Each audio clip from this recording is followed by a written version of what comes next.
So today we're doing a recipe called prik, and it's on Serious Eats. So if you want the recipe, I'm gonna say this right now, just go there and you'll get the exact recipe. But what I want you to take from this is to learn how to cook with ratios, put things in, get intimate with your chilies, add a new ingredient like coriander root, which is totally fine to this particular recipe. So I'm adding things that might not be on the recipe on the website, but it's just to show how flexible something like a prik relish is. Making something light right now, something called prik. And we got some tomatoes here from Rory's garden over here. We got a little bit of pork. The pork itself is from Rory's neighbor. They have their own pigs that they raise over there.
You don't need this to be super fine. It can be nice and rough like this here.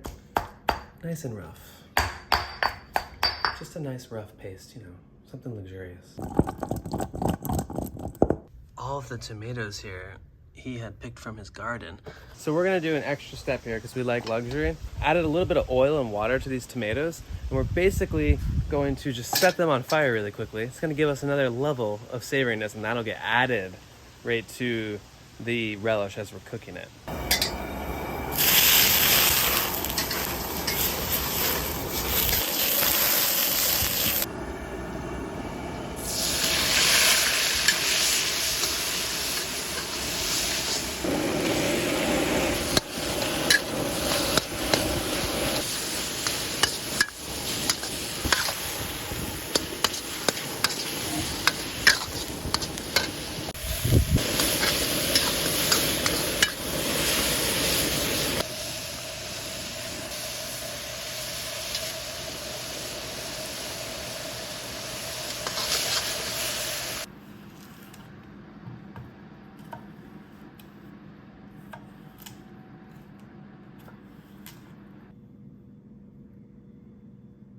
So if you're gonna make this, you need to give yourself a light bite, or else what the hell is the point of making it? Unless you're gonna feed someone else, which you should do as well.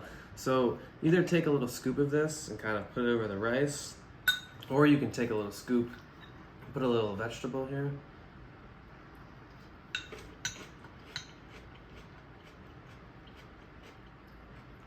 Yeah, you see this little scoop? That's why you gotta scoop it up. Because now you can go in, go right in. Jam. That's good. You want to eat this with, well, I eat it with jasmine rice. Typically this is a northern dish. You'll always find it with sticky rice, but you know I like jasmine rice. So just a little light bite.